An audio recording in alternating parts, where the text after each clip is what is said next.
Welcome to Trinity Radio. I'm Braxton Hunter, and last week, my regular co-host Jonathan Pritchett said that we wouldn't be here today, and he's right. We wouldn't be, but I would be, and I would be here with someone else in his stead.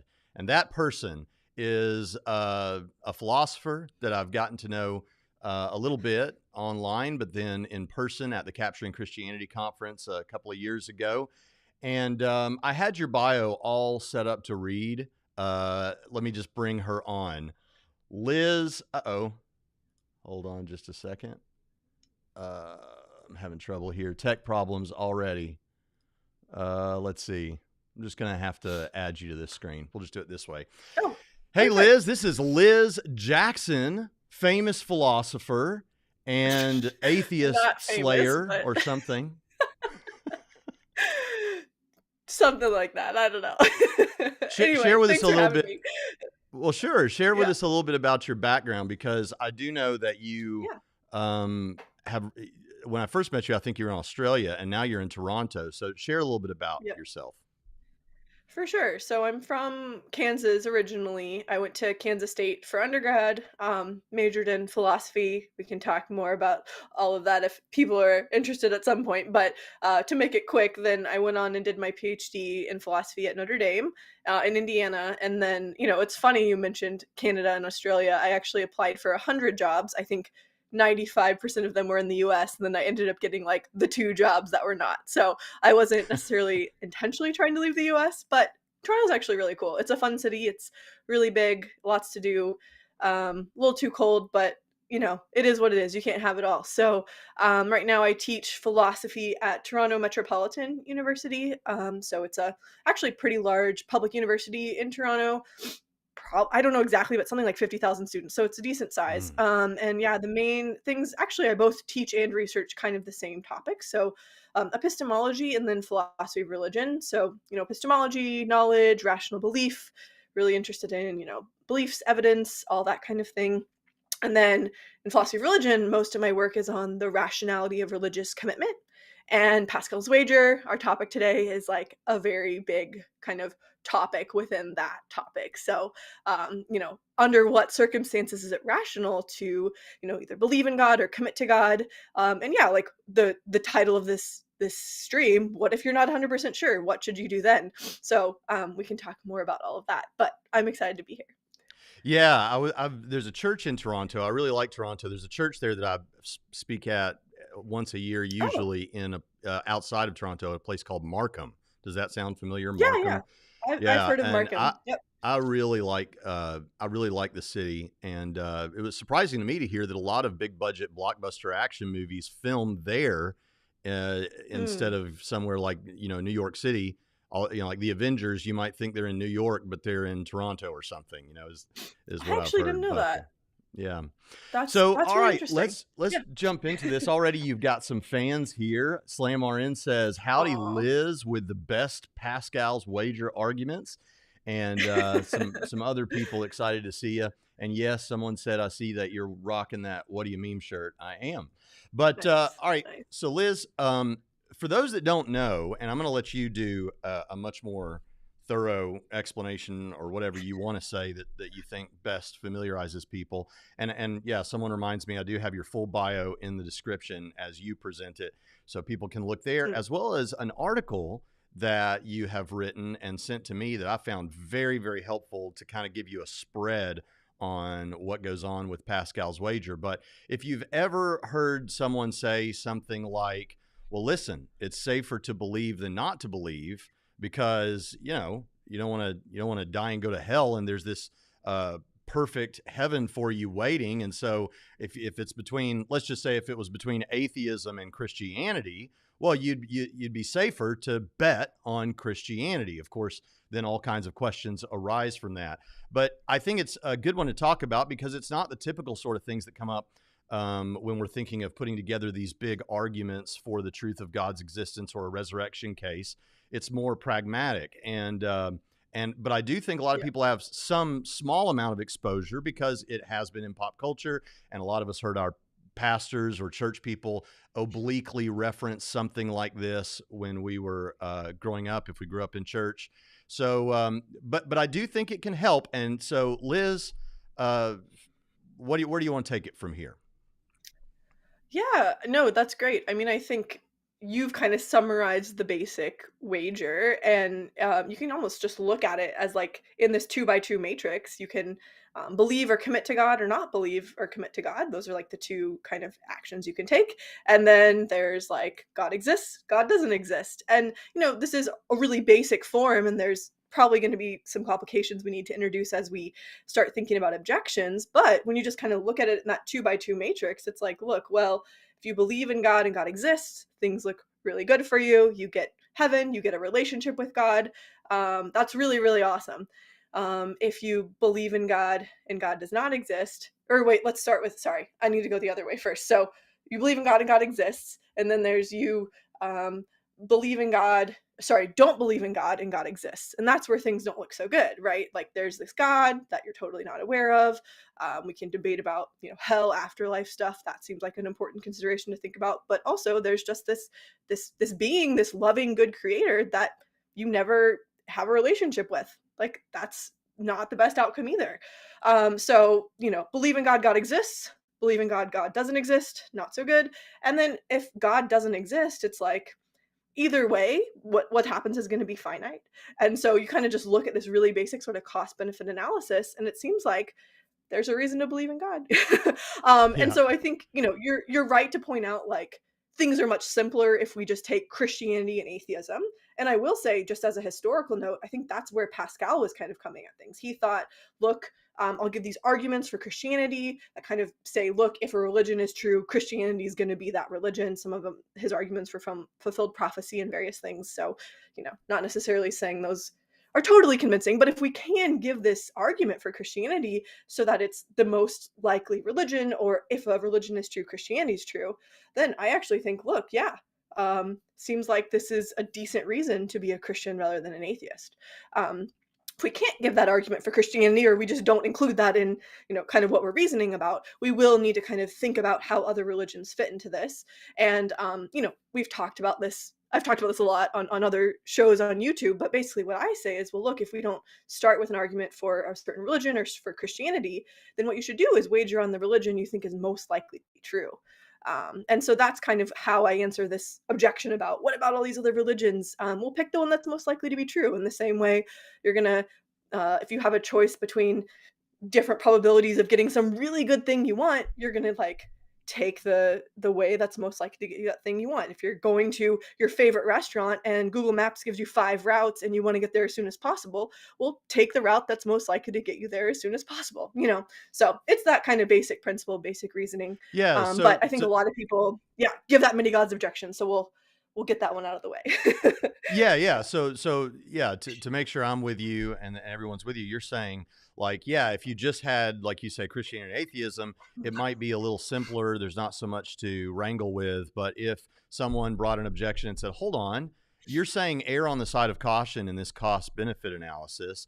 And yet Islam's over here and it's got a similar setup, at least in principle. And there could be other religions. And so how can I ever know that I'm erring on the side of caution or choosing the best in my risk assessment? And you're saying, well, that's where you can kind of sidestep some of that or address some of that by just saying, well, look, it's not as though we have no arguments for the truth of Christianity, or if you're a Muslim, for Islam. So that can do some of the work to cull away some of the other religions. And of course, we would say Christianity does the best job of standing up to those things, or at least I say that as an apologist. So, Yeah. So that's where we're at right now, and that's one of the biggest objections that almost always comes up with this. And so that's kind of interesting. You dealt with that one right away. So yeah, where would you move forward on this? Yeah, I think another big objection sort of has to do with belief. So, what is the wager kind of saying about what we should believe? And maybe here's two ways to make that more specific. So, first of all, is Pascal's wager telling us that we can just believe something for just because it's beneficial to us. Is that even possible? So Braxton, if I gave you a bunch of money to believe 1 + 1 = 3, you know, arguably it'd be pretty hard to do that. So you can't just form a belief because it's beneficial. So that's just like a matter of like our psychology, right? But then when we think about rationality, that maybe leads us to a second part. So if you somehow kind of like finagle yourself and really just brainwash yourself into believing 1 + 1 = 3, you get the money. Okay, maybe cool, you have some money now, but like your belief's not rational, you know? You don't know how much money you Brainwashing have. yourself. Yeah.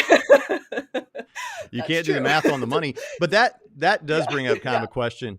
And I know I said that we were going to try to, you know, you don't know who you're going to hit because we have people who are kind of new to this stuff and people who are philosophy and theology geeks and stuff Yeah. like that. But when you know, we're talking about here what has sometimes been referred to as direct voluntarism. Like, can I just choose to believe that in the room with me right now, that where I can see really well, can I just choose to believe there's a pink elephant holding a martini glass?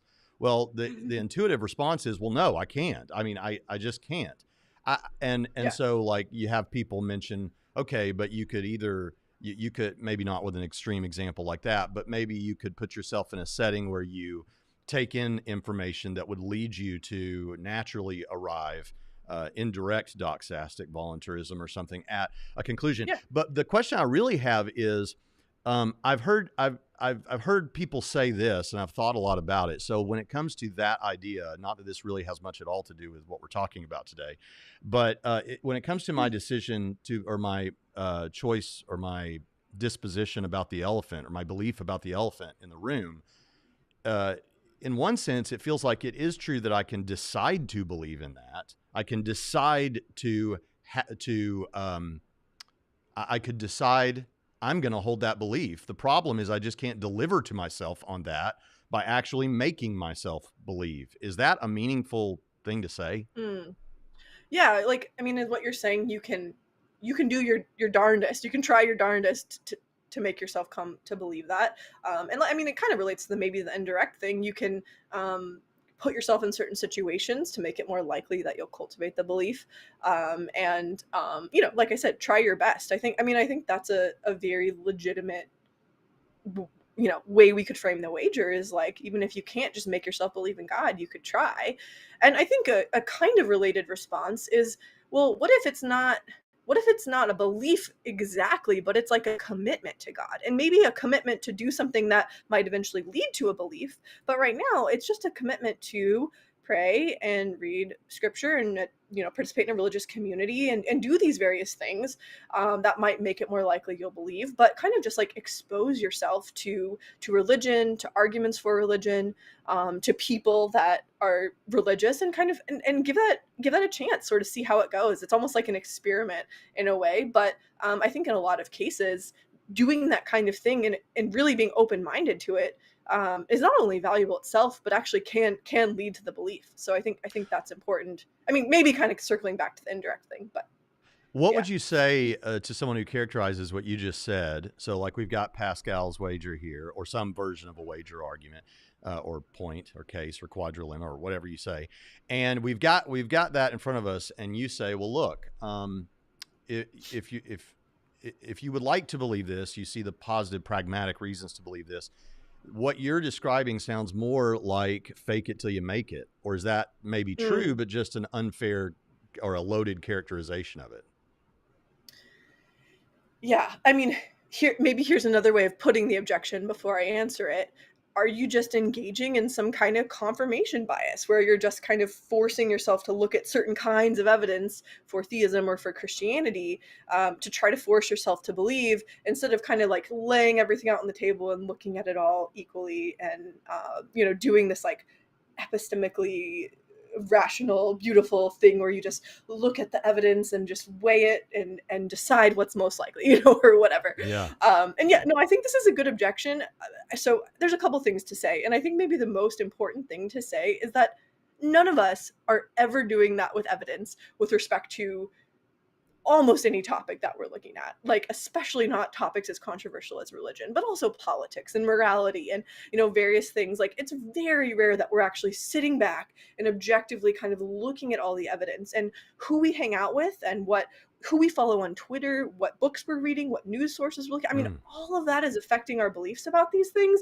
And none of us are just these perfect, objective, um, people that look at the evidence and then just say, oh, it supports this, and then just believe that. Like, that's just unrealistic.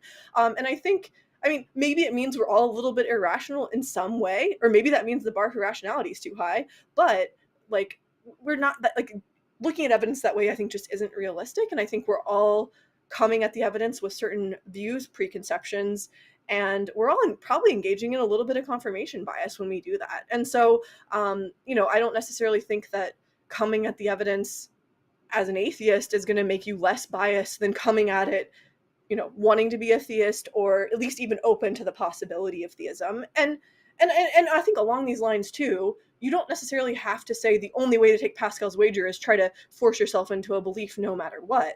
But you can take it as a call to just really open-mindedly and seriously look at the evidence for Christianity and try to be around Christians, try to, read actually the really good books that, defending Christianity, and not just, the crappy ones, or straw manning or whatever. And so I think, like, there's different ways we can put the wager, but we don't have to look at it as this confirmation bias thing anyway. I think a good example of, maybe you can speak to this, a good example of someone who has tried to fulfill those kind of things would be your former debating partner, Alex O'Connor. Alex went for a theology degree at a prestigious school, and lived, my understanding is, lived or lives with Christians, has taken part in Christian worship as a way to immerse himself in this. And whatever happens with him, I agree. I think that's a wonderful thing to do. And then just as a kind of a theological point, Christianity is much about community and a corporate group, taking care of each other. And there's something that can ring true to us, maybe if only intuitively, when you're in a setting like that. And I think that's valuable too. Absolutely. And no, and I agree, for sure. I think that's a really great thing to do, and a thing that a lot of us should do. I think, and at the same time, maybe the flip side of this is, like, you're asking too much of Pascal's wager, and you're thinking it's going to do too much if it's just going to automatically convince every single person in the world that Christianity is true no matter what. I mean, that's just not really what the argument's intending to do or supposed to do. I think it makes us take religion really seriously. I think for some of us, if we're in a place where we think the evidence is really ambiguous, like, yeah, maybe Christianity's true, maybe not, I'm kind of 50-50. I mean, I think it could cause that person to take the leap and go ahead and believe. But I do think it is going to be a more complicated case of the person that 99.999% sure in their atheism and then encounters the wager. I still think it should move them to do things, but the claim isn't that it's just going to convince them to believe Christianity right away or require them to believe Christianity right away. So I think it's worth clarifying that too. It's not necessarily, some people think maybe it's trying to prove more than it is trying to prove. And I mean, another thing related to this too is it's not an argument for God's existence. Some people, that's a common misconception. They think, oh, Pascal's wager is going to give us evidence for God or establish that God. No, it's not trying to do that at all. It's an argument about how you should believe or how you should act. It's an argument about what you should do. So it concludes you should commit to God or you should wager on God, not that God exists. So I think that's another kind of important clarification as well. Yeah, and if that sounds complex to anyone, it just goes back to the original. It's a cost or a risk benefit analysis kind of thing. So, all right. Well, Absolutely. so if I'm a person here who's 50-50, you said that was like, we have this perfect agnostic here, and you're talking to me about this, and I raise, sort of this. Okay, you're giving me this pragmatic thing that's telling me that it's. I think about Bill Maher had Tim McGraw on one time. I probably mentioned this the last time you were on, and and Bill Maher asked him, "Look, you're a reasonably smart guy. Why are you into all this Christianity stuff?" And Tim McGraw's answer was, "Well, Bill, I'll tell you, just in case." And of course, I think that sometimes people hear that when they think about Pascal's wager. It's like, "Oh yeah, it was just in case." Well, come on, that's not an intellectually rigorous way of going about things. But of course, you may want to speak to that. But then also, I don't, it'd be fun to get into some of the, like, like infinite turnouts and how that plays into things, because there are some interesting questions here in a moment that we'll get to eventually that play on that a little bit, and I think would be fun to talk about. So do you want to speak to that? Right? Do you want to go ahead and speak to some of the more difficult challenges to this, maybe some that are not as popular? Sure. Can I say the just in case thing really quick? Just on that point, I think like there's different ways of kind of like making a caricature of the wager, and I think it kind of raises this worry that's like, is this really a good reason to commit to God or to believe in God? Like, does this kind of like mean the person has questionable motives? And I think in response to that, I'll just say like two things. One, like, of course you can take Pascal's wager with bad motives. It's just too broad of an argument to say everyone who does something like wagering always has good motives. But so that's the concessive point. The less concessive point is I think there's a very natural way of taking Pascal's wager, which is like, look, what if God exists? What if there's this good, powerful creator who loves me and, you know, if Christianity is true, died for me, and, you know, wants to have this connection or relationship with me? Like, what if that is true? Even if it's unlikely to be true, that's something I should want. That's something I should pursue. And so if I pursue that and there is this good creator, that would be awesome. That would be really, really good outcome. Right. And so that outcome itself is kind of what's motivating, I think, the wagerer with noble motives, to pursue God, to pursue belief in God, to pursue religious community, and, you know, however we kind of frame what wagering amounts to. So, so that's just a point there about kind of the motives involved in the wager. But well, and you said in the paper, you referenced in the paper that there was some other work where the motives were, where you go into, or somebody goes into the motives more deeply or something. And, but that's something, you know, cause one of the common thought, and maybe I'm just kind of all over the place with this, I'm sorry, Liz, but one of the things that I think thought of as a criticism when I first encountered this kind of thinking, and one that a lot of people do is, well, it seems like, is that the sort, yeah, and this kind of is the motive thing, but is that the sort of faith that God wants? Is a, look, I don't believe this, but I'm going to at least look into it more, or I'm going to commit to it, let's say, even though I don't yet like believe it as a part of my belief system. You've kind of already talked about that, but is that what we're speaking of with the motives here?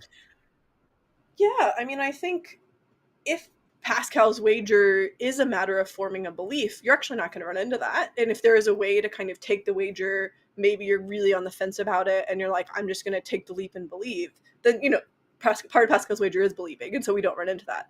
But what's maybe interesting to think about alternatively is the person who is really 99% sure atheism is true, and it's just really going to be, it's going to take time for them to get to the point where they can think about believing, but they're wanting to kind of make some kind of commitment to God or kind of try it out or whatever. And, you know, I mean, we can debate about, is that person a true Christian? Do they, like, I think there's actually some looking at the Bible, we would need to do some exegesis here, answering like, you know, how central is belief. But I think at the very least, that's the kind of person I would welcome in my church. I mean, I think that's awesome. Like, they're searching for the truth. They want to be around a religious community. I mean, I think that's a great step in a good direction. And that's never something I would discourage someone from doing at all. It's a faith move. I think we can say that. It's a faith move. Absolutely. It's a trust move toward God. And that's a good thing. There's a church I work with in Sarasota, Florida, that says you can belong before you believe, and that kind of captures the mentality that you just mentioned. That's beautiful. Yeah, that's cool. So in a lot of churches too, or go ahead. No, go ahead. I'm happy to chill there for a second. I was just gonna say, like, just one more point, and then we can move on. But like, they'll have the, like, I don't know, during communion or maybe times of reflection, there'll be like a prayer for the Christian, and then a prayer for the person doubting, and then a prayer for, like, you know, the non-religious or atheist or whatever person. And like, kind of one thing that's cool is like, A, encouraging everyone to pray no matter what they believe, but also B, just like, you know, acknowledging like this service is going to be comprised of like a lot of people who are at a lot of different places, and that's okay, and we welcome that. So I think that's really cool. Yeah, amen. So okay, and you know, I was going to say that part of this for the apologetics junkies, and this is actually a chunk of the paper that you talk about, where you talk about hybrid wager arguments in which you do use evidential reasoning and arguments like that, in addition to the pragmatic point of the wager, which is to say, okay, on the basis of this cost benefit or risk benefit analysis, and on the basis of these evidences, you should do this. And maybe that's not as precise as we want to be, but I think it gets the point across. And the point is, maybe you're a person out there listening right now and you're 65 or 70% convinced. We don't normally think of ourselves in those terms, but maybe you have heard some of the good theistic arguments or the resurrection case when it comes to Christianity, and you're kind of, okay, well, I'm just not ready to pull the trigger, but man, it's looking good. You might think about considering a wager and how that changes your perspective on that. Maybe not in terms of the intellectual, like well, that's not right, but the evidential side of things, but on the should side of things. What should you do now? And I think it adds a little bit of motivation, strong motivation behind it. But if I'm that person and I'm not just 65 or 70 on Christianity, but I'm not sure how to assess these different religions, and some of them have like infinite outcomes that are heaven for literally infinite amount of time, or hell, some hellish experience for an infinite amount of time. And so if I have multiple religions making that claim, you've talked about that a little bit. Well, I can cull away some religions, but how do we deal with judging these infinities? If we've already dealt with the different religions, is that something that more comes up in that realm than it does anywhere else? Yeah, good. So one thing the wager is going to do is it's going to privilege the religions that make claims about infinities and infinite values. So whether that's heaven or hell or both, or because you have even the there's most to infinite lose value on in, those religions, right? yeah, absolutely, absolutely. And I was going to say, you might even think there's infinite value in having a relationship with God. I mean, we can debate about that, of course. So, but yeah, the infinite religions that make claims about infinities and infinite values, they're going to be kind of privileged by Pascal's wager.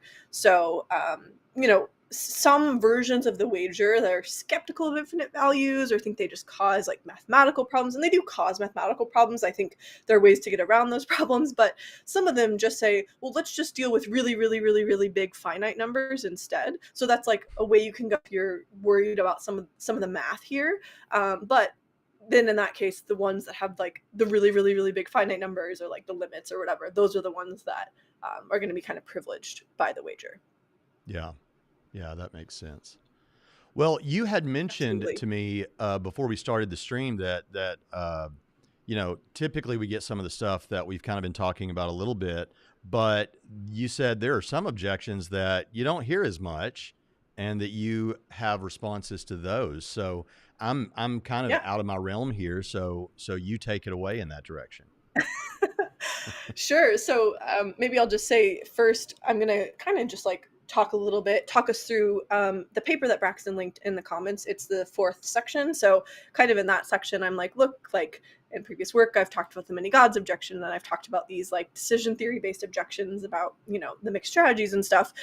Let's talk about some new stuff. Let's kind of look at some more unique objections. And, these objections, I will say, they're not the ones you commonly hear like in a philosophy 101 class or on YouTube, but I still think they're really fun. And it's, kind of mixing things up, a little bit of different stuff than what, is often talked about in discussions of Pascal's wager. So the first objection that I think is kind of fun that I've heard, I think like maybe some philosophers have raised this to me, but it's like, it actually relates to what we were just talking about with the infinite values. And the thought is this, well, yeah, sure. So maybe religions are making these claims about, infinitely good afterlives or these infinite values that you could get if you commit to God or wager on God or whatever. But what if there's like secular ways to get infinite goods? And I don't know if, Braxton, do you ever watch Black Mirror, or have you heard of that show? I will admit on this evangelical churchy show that yes, I have seen every episode.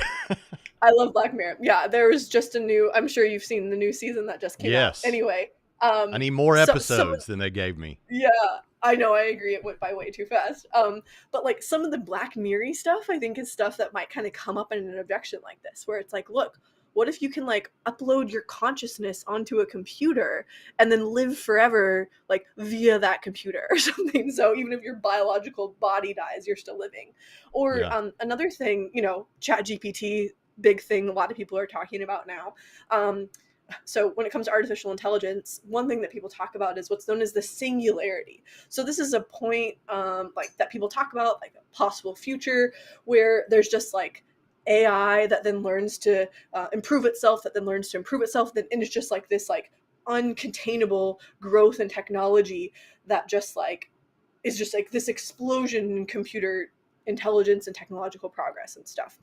And so, you know, you might think, well, if we can upload our consciousness to a computer or just like get these crazy advances in technology that are just like quicker than, you know, basically humanly imaginable, maybe we can get infinite utility without a religion. Maybe we don't need a religion at all to get infinite utility. And then, well, religion's not the only game in town when it comes to infinite utilities. So why not just like support this AI research or try to upload our consciousness to a computer instead of practicing a religion? So that's kind of the objection, which is like, you know, religions aren't the only ones that have infinities, these claims about possible claims about infinities. And look, even if, you know, uploading your consciousness to a computer seems unlikely, well, the wagerer might think a religion is unlikely. And part of the point of Pascal's wager is supposed to be that you should wager even if it's unlikely. So the unlikelihood is arguably a feature of both. So that's Well, one kind of fun objection. Yeah. before you go on to that, let me try my hand at this. Sure. So thinking about that, one of the things that immediately comes to my mind is, okay, so I'm granting that this is possible for the sake of the thought experiment because I'm inclined to think it's not. But let's say that I'm a physicalist or something where it's more likely, and somehow I can make it work in my head, and it's that way. And I guess I would be more like that if I was let's say I was a naturalist or something. So, but it doesn't seem likely to me, and maybe this is one of those cases where you just make really big numbers instead of infinity, because to get the point across. Because to me, it seems unlikely that even in a state like that, you would get infinite benefit out of that, because something will likely at some point go wrong technologically, or the universe itself will run out or something before we reach Yeah. infinity. Is that one of the things people say? Yeah, yeah, you can definitely say that, and you can say like these secular paths. I mean, they're just. I mean, even if they're not 100% likely to fail, they're less likely to get you that infinite utility than the religious path. And we should go for the higher chance, right? So the religious path is like this more reliable route than the secular path. Yeah, no, I think that's definitely a way you can go, and I think you'll just have to, you know, we'll just have to kind of debate like, is heaven more likely than these technological advances, which I do Oof, agree with you yeah. kind of seem unlikely. And of course, you know, I think heaven is more likely, but maybe the secular person would be less convinced. I don't know. So there's a debate to be had, but I think that's definitely a response. Um, should I say another response too? Yeah, give it to us. We're Yeah, sitting here yeah. worried now. All of the audience is worried. We don't know whether we should OMG! choose Elon Musk or Jesus. So you've got to teach us here. So my answer is both. I actually think Choose Elon these Musk aren't. and Jesus? I mean, maybe that's not. Yeah, but let me just hear me out. So, like, I think we can actually. They're not mutually exclusive. Like, you don't have to, if you're gonna be like on the team of people that are like, you know, developing Chat GPT's, you know, next few whatever versions. That doesn't mean you can't also be religious. You can also support these secular paths to infinite utility and be religious. And so this is only a problem if for some reason pursuing these technological advances is definitely inconsistent with Christianity. But of course, you can be religious and support AI research. You can be religious and pursue these technological advances. So part of my answer is, well, this is only a problem if we have to choose one or the other, and I just don't really see a reason why we would. If we do have to choose, I think your answer is great too, which is like, yeah, then we have to look at what's more likely, and maybe we have a really good reason to think the religious path is more likely to get us the infinite good than the secular path. But I think it's also just worth saying we might be able to just pursue both. And if you happen to choose the Elon Musk AI path and 1,000 years into your stay there, you've got all this more time to consider Pascal's wager from that perspective too. There you go. I love it. Yeah. I Well, that's love pretty it. cool. I find that really interesting. I did not expect. I saw it in the paper just a while ago, but when I woke up this morning, I did not expect to be talking about AI and the Pascal's wager discussion. But that's pretty cool. Um, yeah. So hey, pause So, real quick yeah. before you move on to the next thing. Let's have another personal moment. What's your favorite kind of music?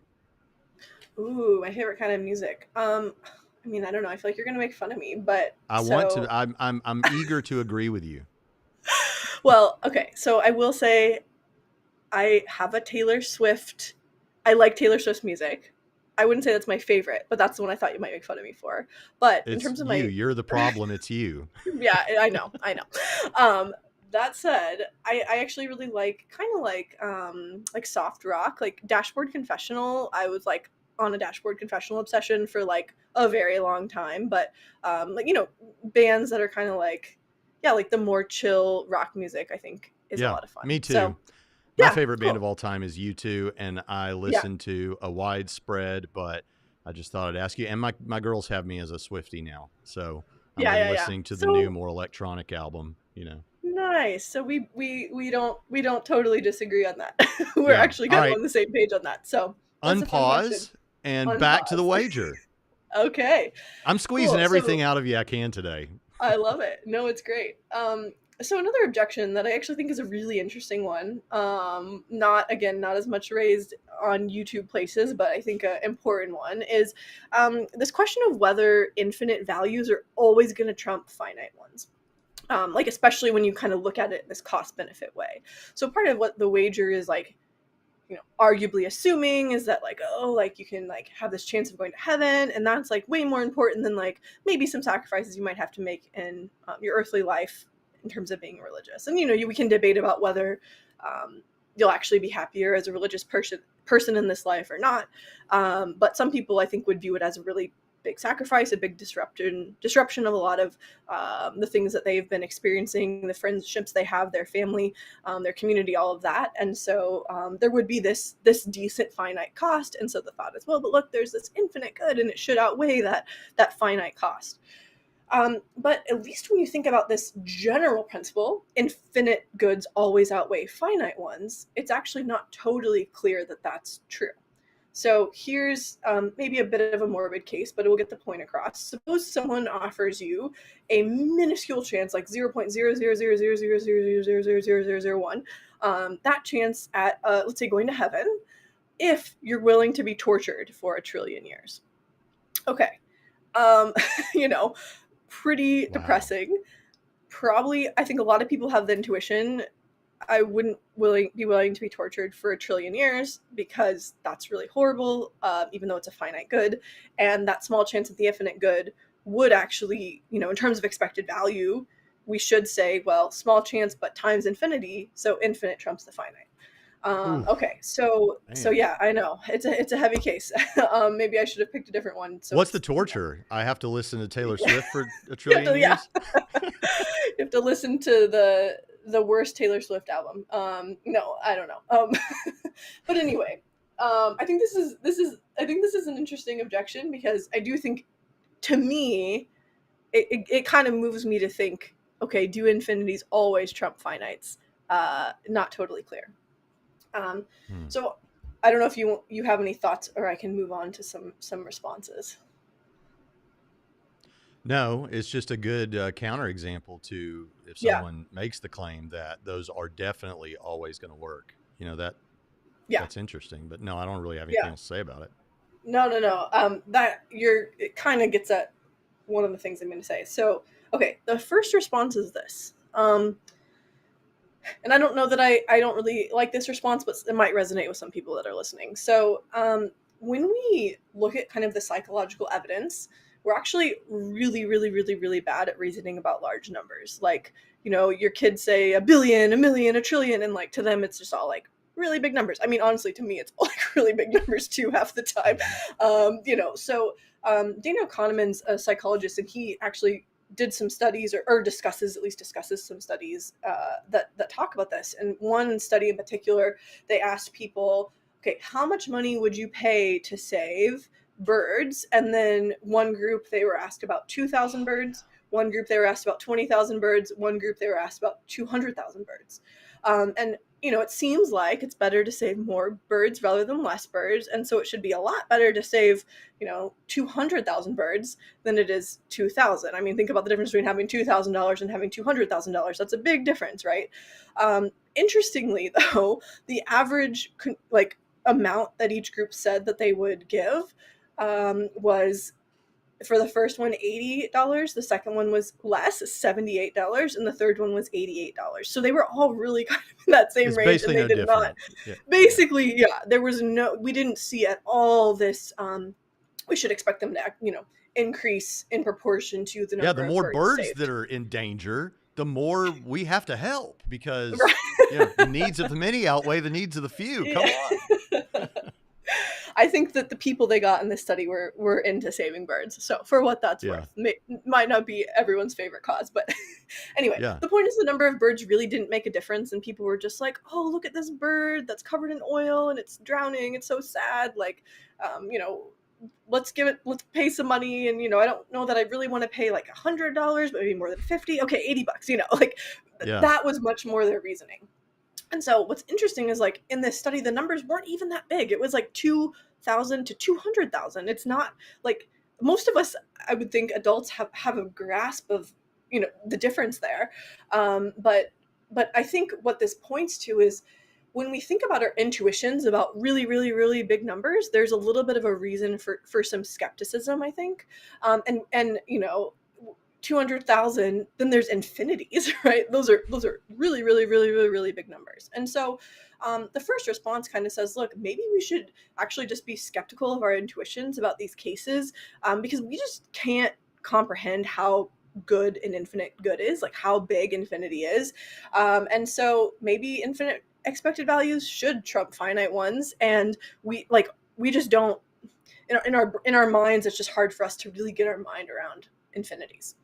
That was a really interesting point about the birds, or the whatever it was, because I looked at those numbers and I went back and I reread it, because I thought, wait, am I seeing this right? Like, really? And then it made sense to me that I might do the same thing. And I wonder like how those people would, like, once it was pointed out to them, like what their response would be, because it's just, but the point that you're making with it, I imagine you could maybe use that experiment, or that survey or whatever, on a lot of people, for a lot of reasons. You could use that information to make a lot of different points.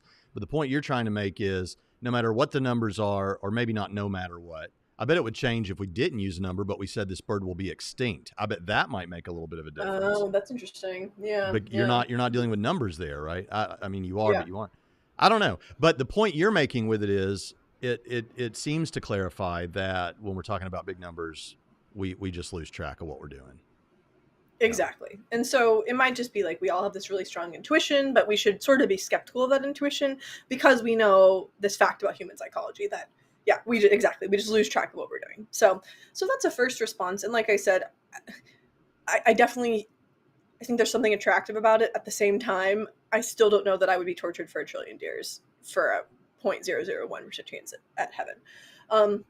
So I think there's ways we can salvage the wager, even if we don't go for that first response. And basically what we're doing is we're not making Pascal's wager rely on a general principle that says infinities always trump finites. We're restricting that principle to say, maybe infinities trump finites, but only when the chance at getting the infinite good is sufficiently probable. So 0.00000, if your credence that God exists is really that low, okay, maybe we'll have a different discussion. But if you think there's at least some reasonable chance that God exists, Pascal's wager should have purchase for you, much less the person that's 50-50. So that's one way to go, is sort of restricting the principle that we rely on. So it's not just saying infinite goods always trump finite ones, but at least they do in many circumstances, or in quite a number of circumstances, which would make Pascal's wager still apply to quite a few people.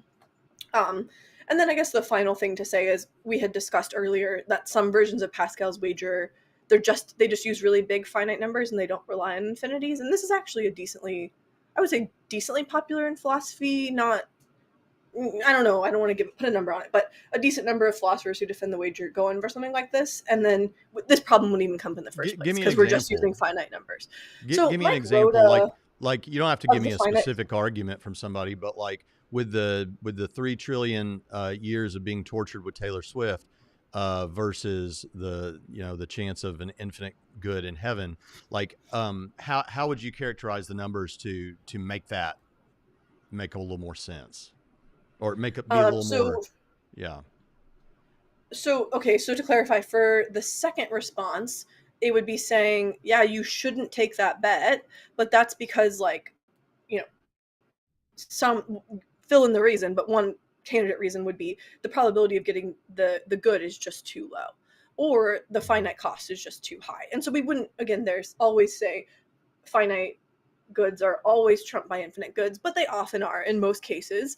And here's the class of cases where they are, and then that crazy counterexample is just going to fall outside of those classes. But I'm saying, like, how would you come up with the numbers? Like, do you just make up numbers? How do you come up with the numbers?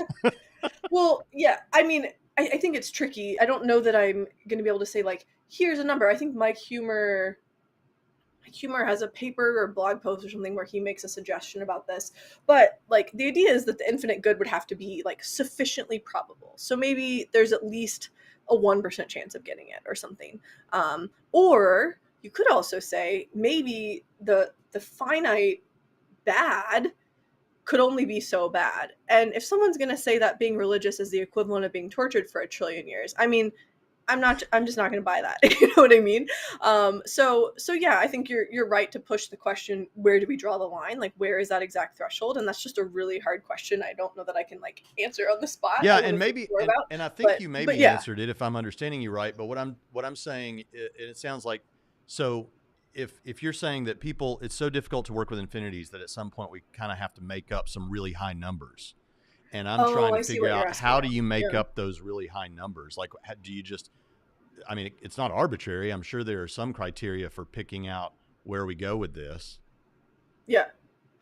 Yeah. I mean, I've heard people say, like, just throw in an arbitrarily large number just to 100 trillion or something. I mean, it's almost like, it's not even necessarily, I think, supposed to be, this is the actual value of heaven, but it's supposed to be a stand-in for really, really, really, really, really, really good. And then that way we can still do decision theory with the number.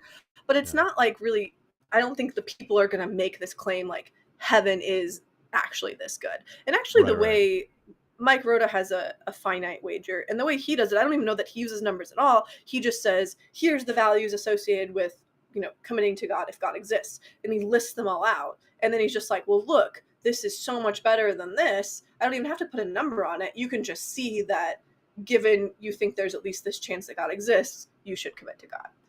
So there's ways to do it without putting a number on it at all, or you can put in a number, but you don't, again, we're not making a claim like that's the actual value of heaven. It's just a stand-in to kind of help us. Yeah, I got it.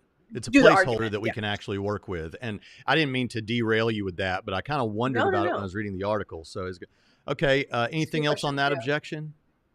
I think that's pretty much it. Yeah. Well, I'll tell you, is there anything else that you think just absolutely has to be said? Because I said we'd go to questions, and I also said I'd get you out of here in an hour. So I'm going to try to get a couple of questions in.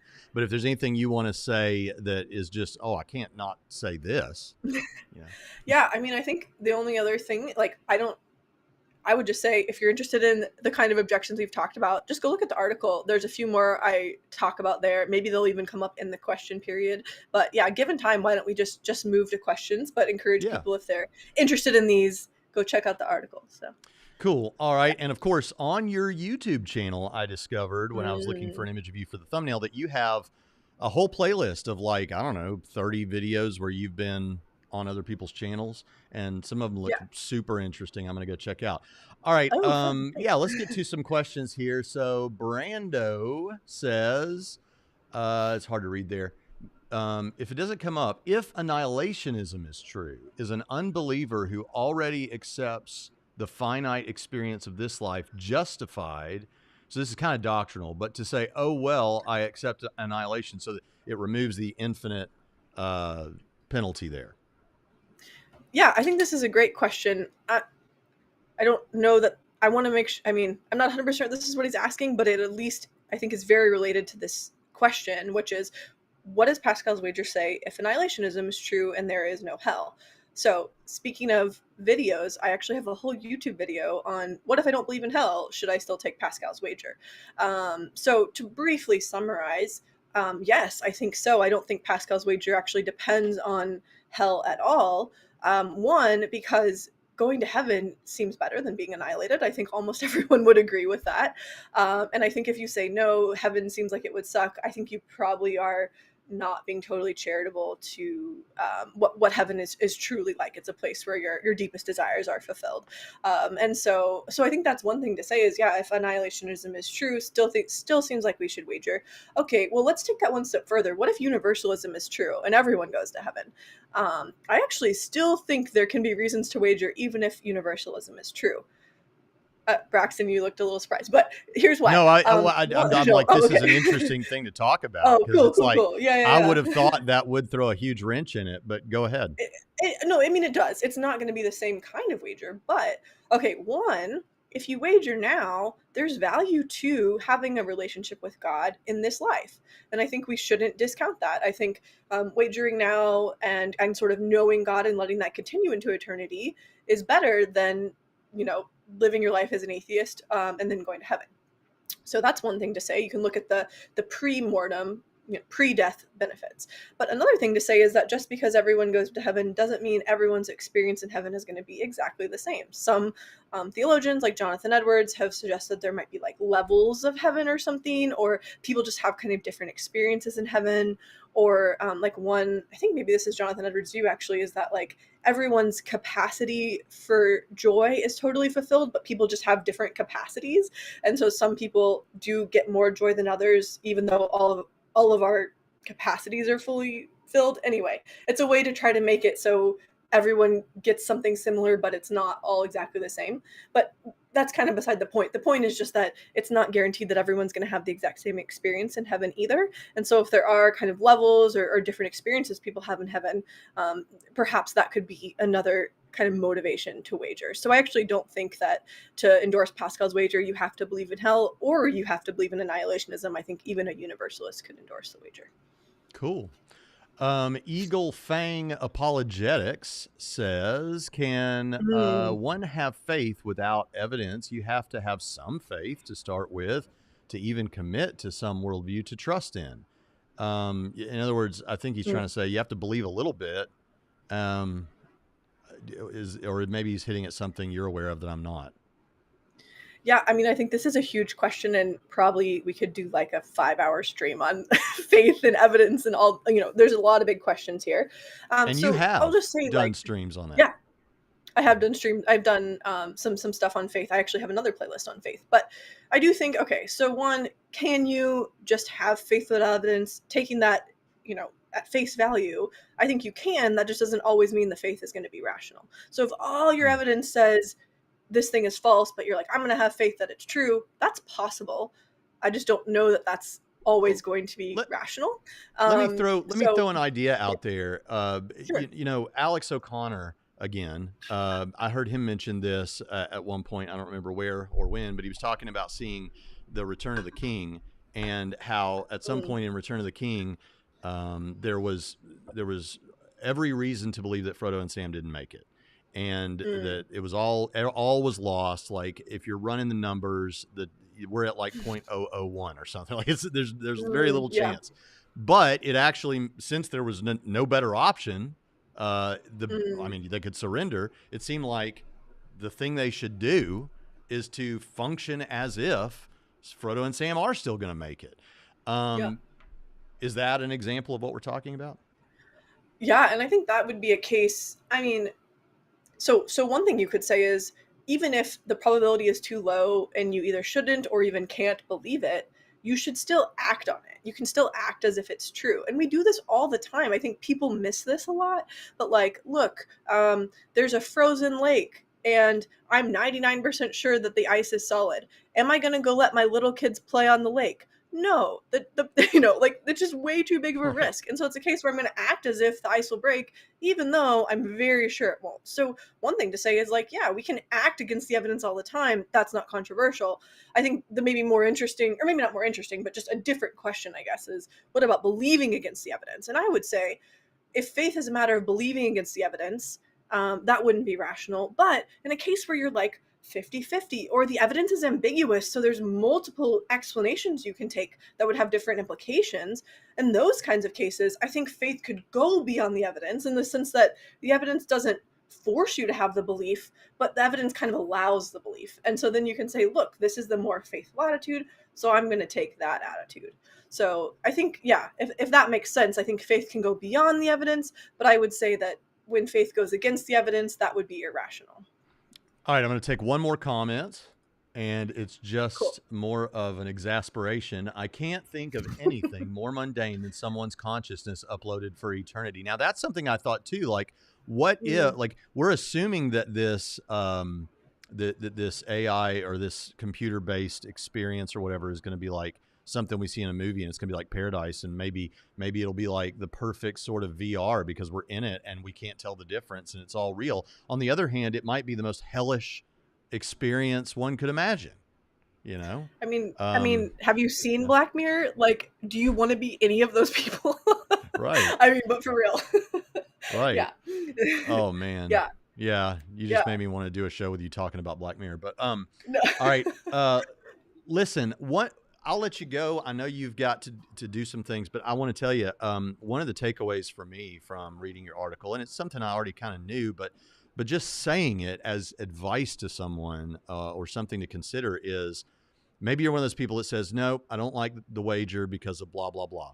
And I don't have enough evidence, for Christianity to get me to where I need to be to believe it.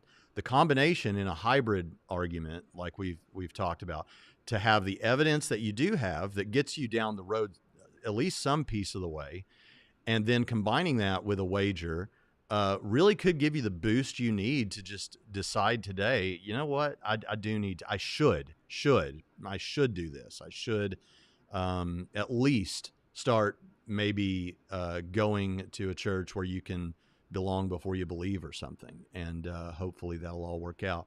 Liz, is there anything you want to say in Yeah. summation? Yeah, I mean, I guess just kind of on that point too, like, not everyone is going to have a road to Damascus experience. Not everyone is just going to go from I'm an atheist or I disbelieve in Jesus to Jesus is Lord and Savior in an hour or in a second. Sometimes it's a much slower process. Sometimes it's a process where we're slowly being exposed to different kinds of evidence with different ways of thinking about the world. And sometimes it actually looks more like a choice. And I think that's kind of missed sometimes. I think we just expect this transformative experience where God is revealed. And I just don't know that that's realistic. And I don't know that that's what we should always expect. I was listening to Molly Worthen's testimony. I don't know if you've heard of her, but she's a professor at UNC Chapel Hill who just converted to Christianity. And her story is a lot like this. She's just looking at the evidence, and just kind of came to the point where she said, I kind of have to make a choice here. And I think, and I think you're right that like, looking at the evidence, even if you don't know that that's going to get you all the way, then kind of thinking about these wager-like considerations, I think that can kind of move you to say, look, if God does exist and I make this commitment, that would be so good that it's worth it, even if, like, again, the title of the show says, I'm not 100% sure. So I think that's a good place to leave off. Excellent. Well, Liz, thank you so much for coming on the channel. I hope that everyone will go to your channel and check it out. And if it's the sort of thing they're into, subscribe. It's called is it still called Philosophy? Philosophy. Yeah, I think the title is just it's Liz Jackson 111, which is what I use for a lot of things, but I have like on the top banner Philosophy. That sounds like something My a husband came up dashboard with that. confessional fan would come up with. I'm just kidding. I'm just kidding. Rude. Well, listen, it's Yeah. been a blast. Thank you so much. Yeah, thanks I'm for having proud to me. know This was you. awesome. Good. Oh, that's so sweet. Well, thanks for Good. having me. This was a lot of fun. We'll have to do it again sometime. Take care, and we'll see you next All right. time on Trinity Radio.